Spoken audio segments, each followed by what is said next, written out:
That boil is getting to a critical stage, and that is a challenge we are facing.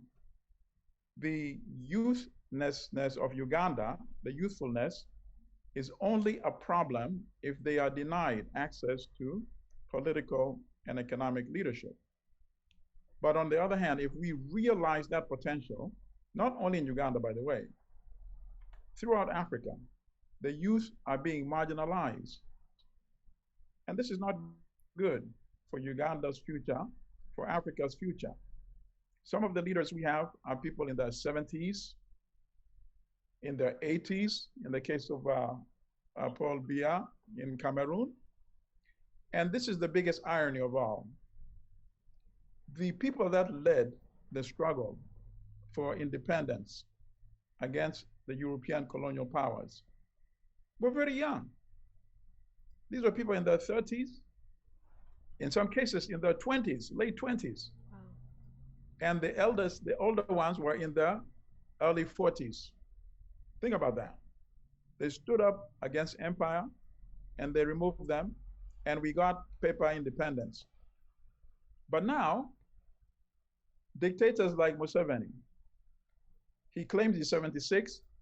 As we know, he could even be in his 80s. Now they're presenting the challenge in the similar way that the colonial powers presented to the youth of the 1950s and the 1960s. So when you have a young person like Alex and his generation, a young person like Bobby Wine, people like Museveni and his cabinet, look at the ministers who are his closest ministers, are in their 70s as well. In fact, a few are in their 80s.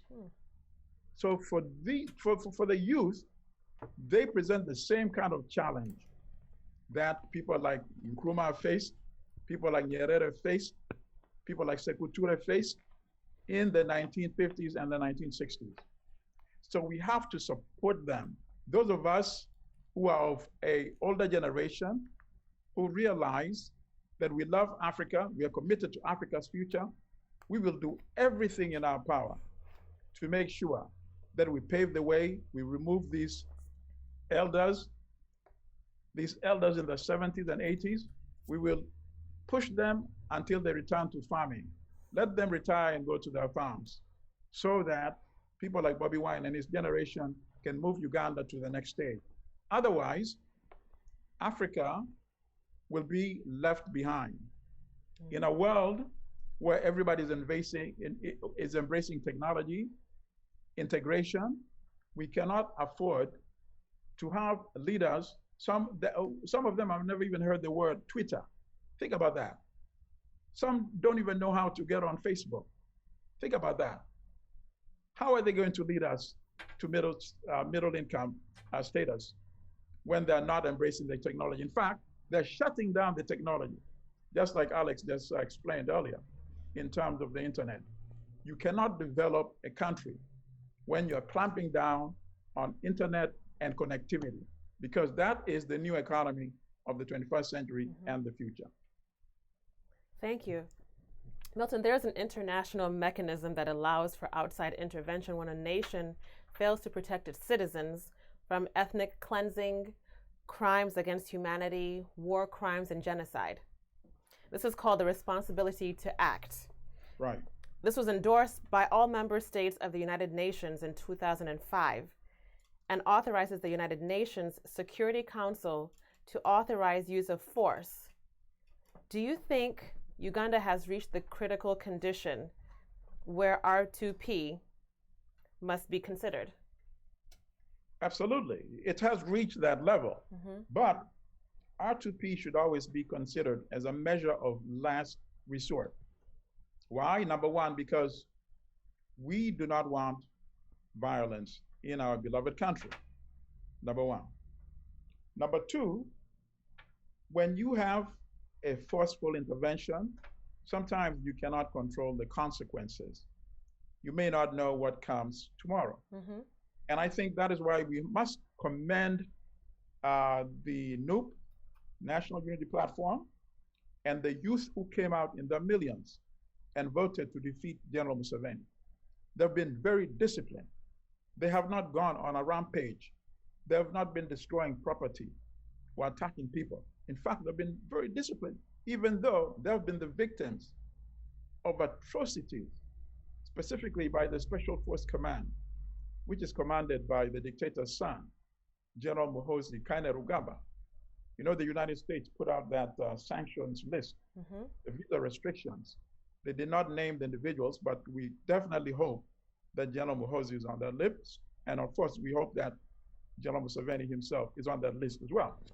But to come back to your question, your question has two parts. Has Uganda reached that level? Yes, of course.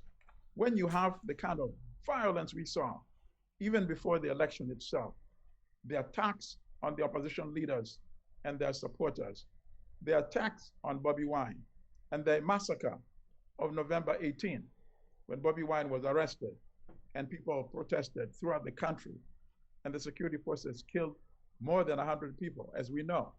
They officially admitted to killing 54 as if that was anything better. That is definitely called a crime against humanity. You're not allowed to kill your citizens, peaceful, unarmed citizens, kill them for no reason like that. So there are many such instances that we saw throughout the campaign, and then after the campaign, this campaign of abducting a government that is supposed to protect its citizens is instead kidnapping in broad daylight sometimes with these unmarked vehicles they call drone, or coming to their homes and abducting them at night and then torturing them. Some were lucky to survive, and they've come out and described their torture. Some were found dead, their bodies were found abandoned, and some are still missing up to now. The numbers are even unaccounted for. Even the government itself gave conflicting numbers. So we don't know if they're in the hundreds or in the thousands. That is certainly also a crime against humanity. So in terms of qualifying for R2P, without a doubt it does. But then the second part of your question is whether it should be invoked. I have my serious reservations, as I told you, simply because you don't know what happens afterwards. I would prefer that any change in Uganda be determined by Ugandans, whether it is by peaceful means or whether it is by other means. And by other means, which cannot be specified on a broadcast discussion like this, but those other means are described in the Constitution of Uganda. So I encourage, number one, every Ugandan must be familiar with the Constitution, because that is the supreme law of the land, not General Museveni's words. In fact, Museveni is in rebellion. He has committed treason by hijacking the Constitution of Uganda. The Constitution of Uganda was created to prevent another dictatorship from implementing itself in Uganda.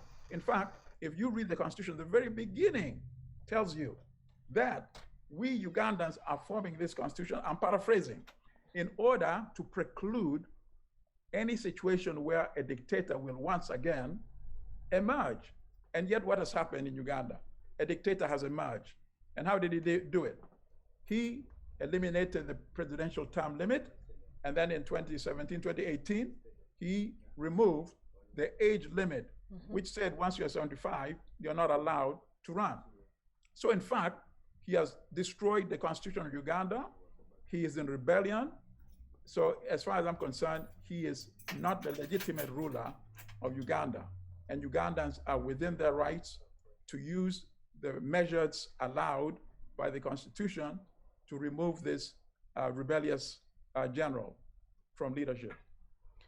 So on one hand, critical mass has reached its peak in Uganda, where R2P2 must be considered. Then on the other hand, there is concern that outside intervention, as you noted, may make things worse.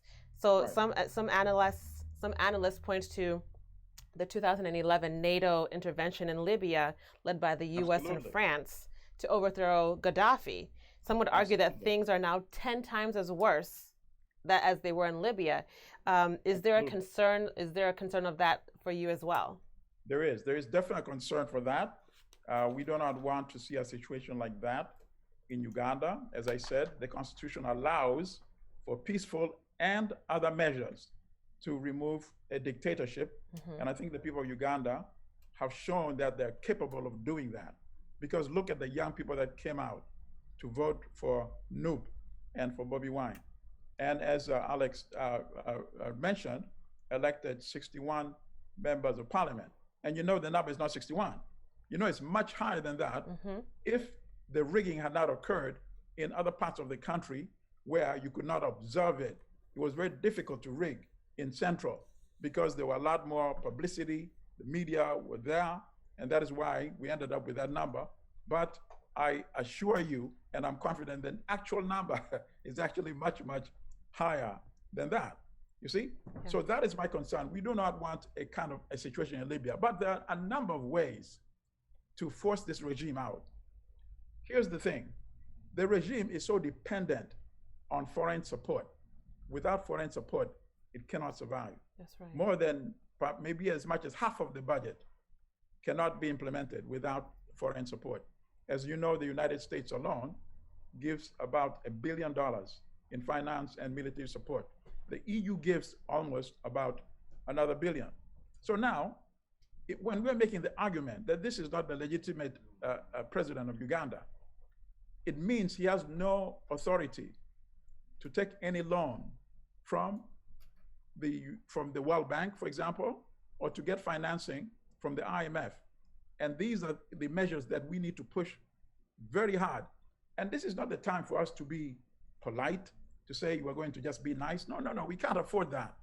When the regime is kidnapping our sisters and brothers, torturing them, killing them, how can we sit here in the comfort and say, oh, we don't want to be involved? Would you not want to be involved if that is your sister or brother being killed? Right. So you have to see every Ugandan as a fellow sister and brother. So engage them. You can be, now with the modern technology, just by tweeting alone, you can actually determine policy.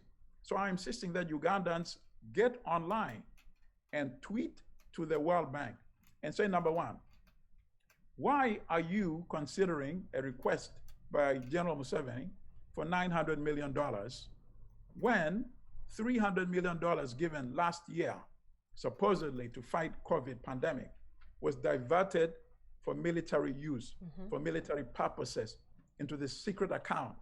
And that is why he was able to deploy all those soldiers who remain deployed up to date.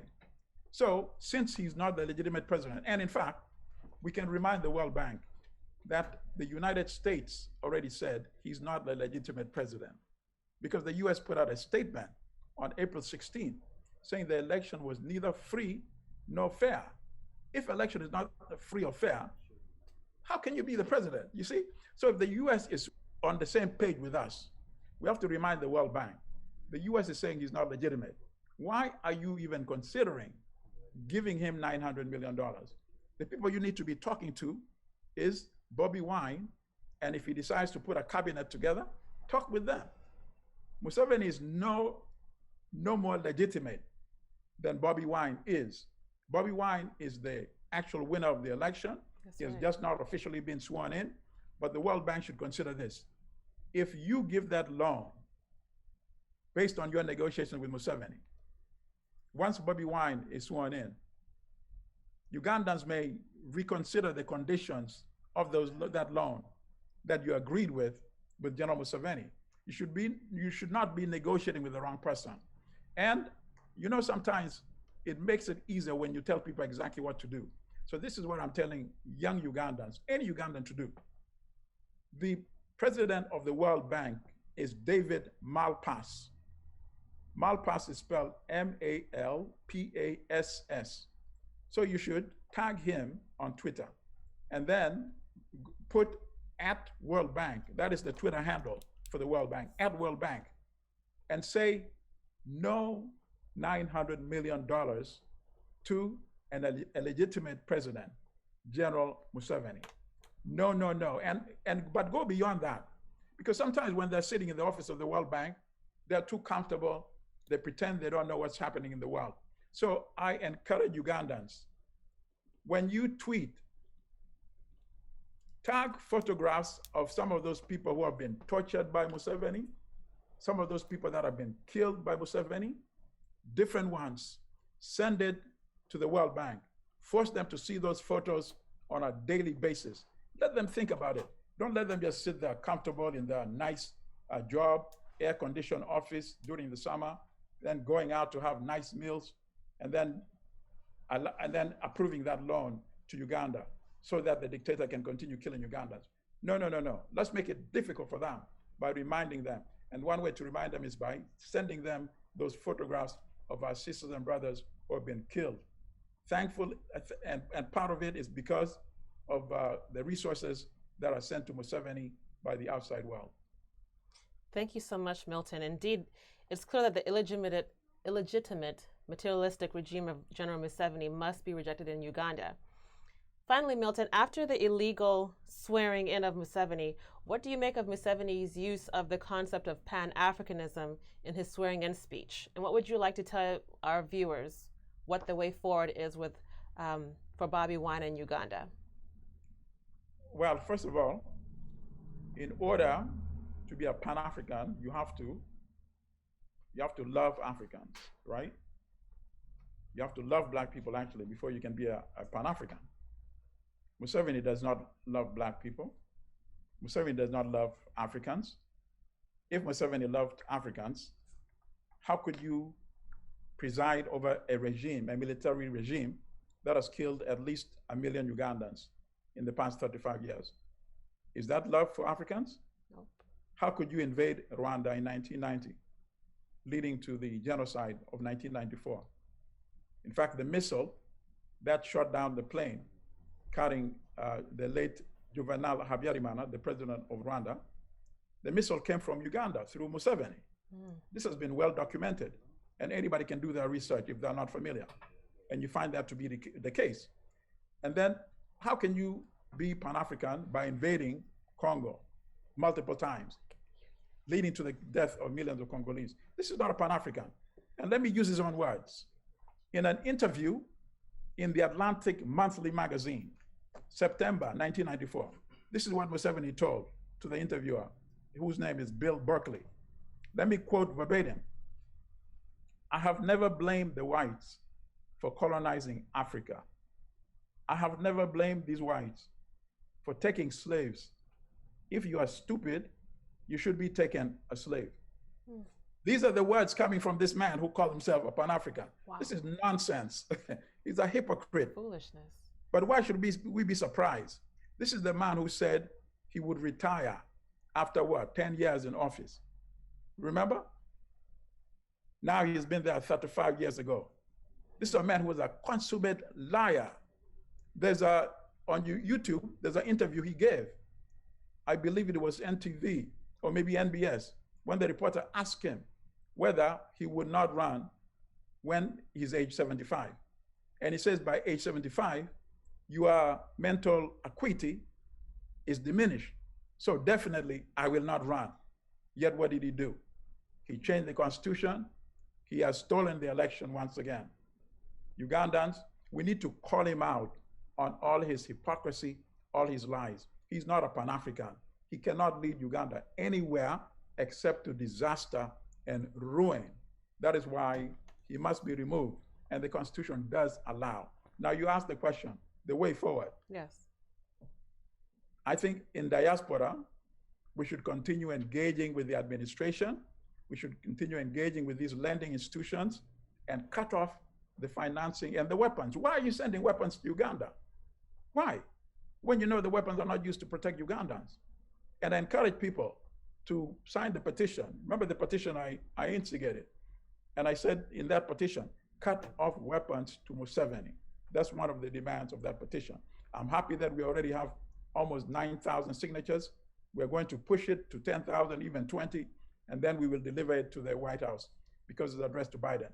On the ground in Uganda, I think Noop and people like Alex and Bobi Wine, they're in a better position to map the way forward. Our role as people operating outside in the diaspora is to support them. They've done one thing. Uganda is 90% liberated now. And why do I say that? Because hope has been restored. Hope has been restored. Without hope, you cannot accomplish anything. Now that hope is there, that is 90% of liberation. When Nicolae Ceausescu, the former dictator of Romania, in 1989, when they put him on trial, and then they sentenced him to death, the tribunal said the worst crime he committed was not even the killing. He killed many Romanians. But you know what they said the worst crime was? They said, your worst crime, Mr. President, was killing hope. Killing hope. General Museveni killed hope for 35 years, and now Bobby Wine and Noop has restored hope. Has restored hope. Now we only need the 10%, and then Uganda shall be free. Thank you, Milton, for adding your voice to the call for action to reduce human rights violations and restore hope back to Uganda. David, back to you. Wow, very, very, very wonderful, very, very informative. Wow. Milton made me want to become one of his students. Yeah, you already are. We are his students. He's an encyclopedia of knowledge and wisdom. You, so we appreciate you so much, and we salute you. We honor you, Milton.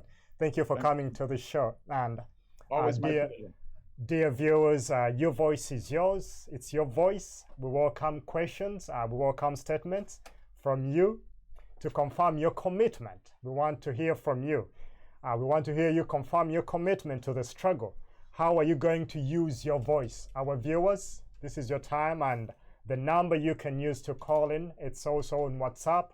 It's 978-413-6249. I'll say it again, 97+1. It's an American number, but you can use it also in WhatsApp. For those of you who are not in the United States of America, it's +1 978-413-6249. And make that call, and let's hear your commitment to the struggle. We'll have callers right now. We'll take a few callers.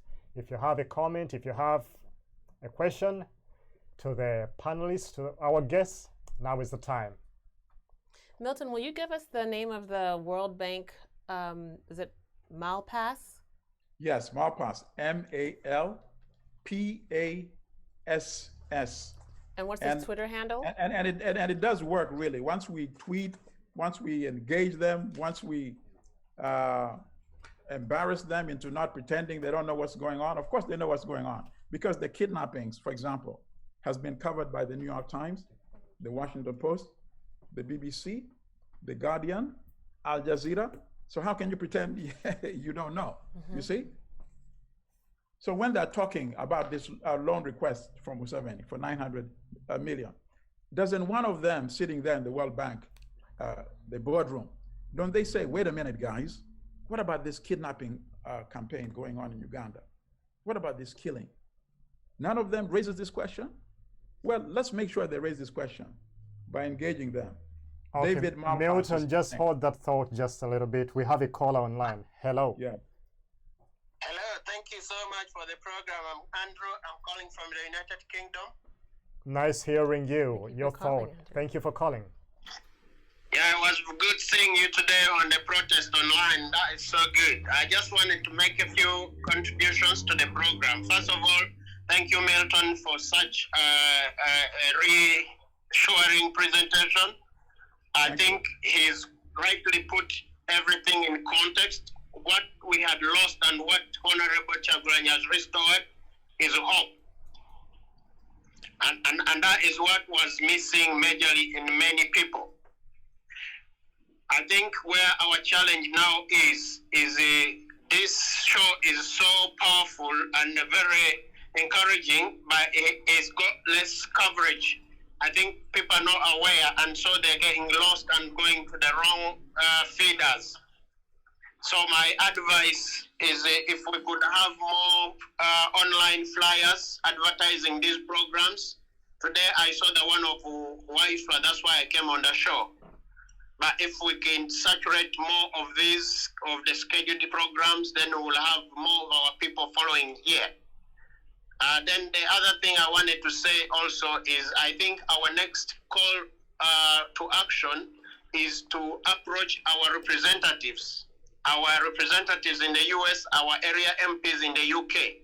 This is the best way we can circumnavigate these leaders in the political offices, like the Prime Minister of the Great Britain is not going to do anything. He's corrupt himself. His Minister for Africa is very corrupt. He's fed on Museveni'S money. We are not going to achieve much, and that's why the UK is very, very reluctant to issue any serious warning to Museveni government.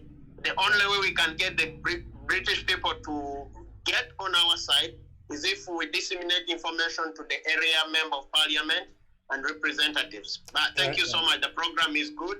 And yes, I think we have a winner with Robert Kyagulanyi, but he needs our fuel to empower him.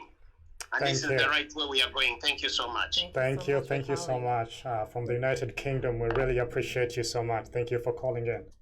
Wow, I great. agree with the caller. He's right, 100%. Yeah. And we here in the United States must do the same thing. Make sure we engage the Senate and members of the House of Representatives. So he's right, 100%.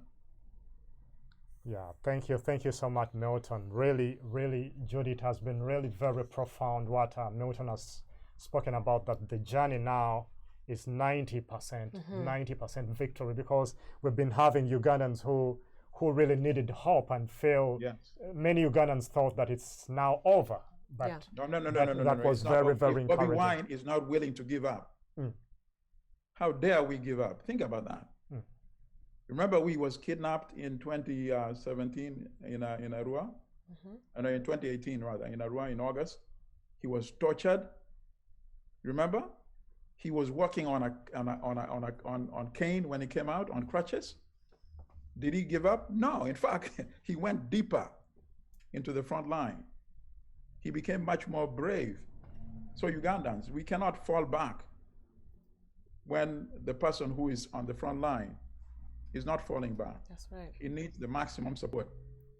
So if he is still hopeful, I dare say we have no right not to be hopeful. Wow, thank you so much, Milton. I have Alex on the call again. Alex Waiswa Mufumbila, our first guest. You've heard Milton. Any final comments on what Milton has submitted? Your final thoughts? Well, the question now of our country should be back to us who are really more exposed. Yes. First of all, to realizing that we are facing a person who is looking at lifetime entrenchment, and then look at how we can unite as a people, use all possible methods, first of all, to detach ourselves from their leadership, cut all the financials, and play the next role, but make sure that the tyranny does not breathe to the formats that he has been doing in the past 35 years or so. So I wish to associate myself with much of what has been submitted, but most importantly, what Ugandans must know, that it is going to be very nasty, it is going to be bumpy, because if you had him, he's willing to put down anything as long as he's in power. So we must understand the person we are facing, but as long as we are united as a people, I believe he can go even tomorrow. Yes. That's right. Wow, thank you so much. So, Alex, your final thought on what the diaspora has to do, what the diaspora needs to do more. I know the diaspora has been doing quite a lot. So, what do you want the people in the diaspora to do? I think still the diaspora is the diaspora must shape and is supposed to shape what those here can do. Alex, first hold that thought right there. I'm just going to get one call and then we'll get back to you. Okay. We have Henry Masembe calling. Yes, hello. Hello. Definitely, I would love to appreciate Milton for always being informative, and we thank him for his time he's giving us. I just have a quick question to Alex. Since he's on the ground, can you update us on the temperature? How is the temperature in the NUP camp in the youth and the well wishers of our elected president. That's one, but also they've been kidnapping and they've been arresting people the previous days before the inauguration, because the dictator was saying that the opposition was planning to swear in its president. Are the arrests and kidnapping still going on even today, or they stopped after the inauguration? Okay, thank you so much, Henry. I'm going to take one more caller and then he will answer both the questions at a go. Hello? Suga, Massachusetts. Yes, in Suga. Thank you very much, presenters. Now, I just want to, before I proceed, I need to thank Mr. Alimadi for that wonderful submission.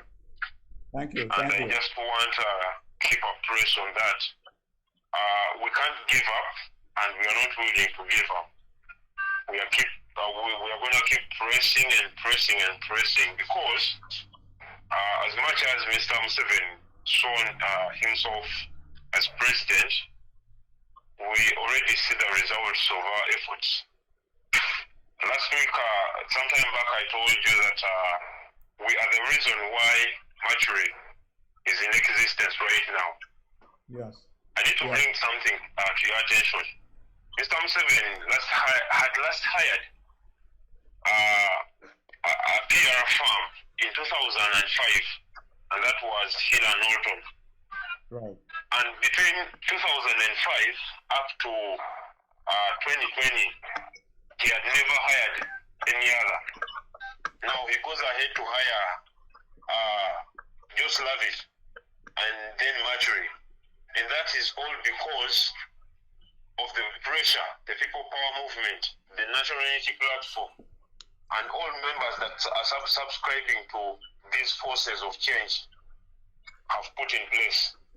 So I want to encourage each and every one of us that is in this struggle, regardless the challenges that we are facing right now. Please, the little thing you can do, just keep doing it. Make that call. Call that senator of yours. Send that email. Make these emails personal. Don't just send. Please try to make it personal.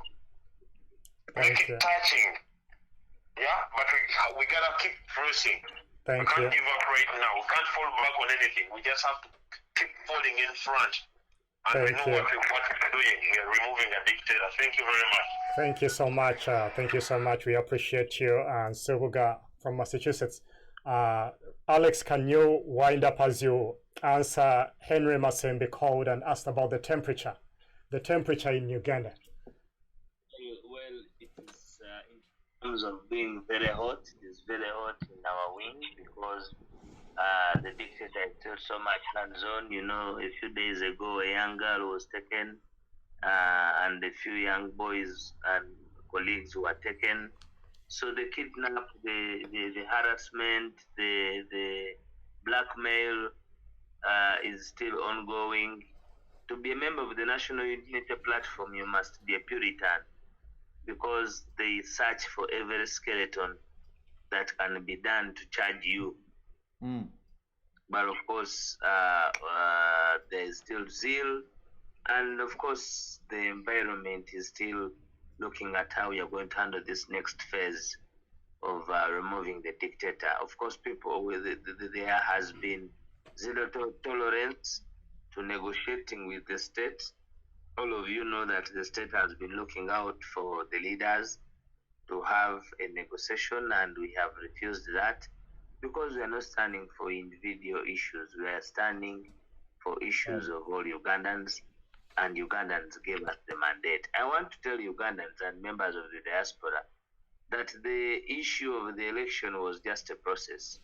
Right. Never shall we or should we have ever imagined that we were going to unseat a dictator in an overnight. Yes, we came out, were a little bit affected by COVID, but we put up a very, very, very, very outstanding performance. We won the election, and definitely now we are looking at modalities of making sure that, one, our message is across everywhere in the whole country, even where they were able to use the military we should be able to have our message strong there, and then work out methods of how quick we can topple the dictator. But I believe with the formidable leadership of our generational flag bearer, Robert Chagulanyi Sentam, we shall do this together.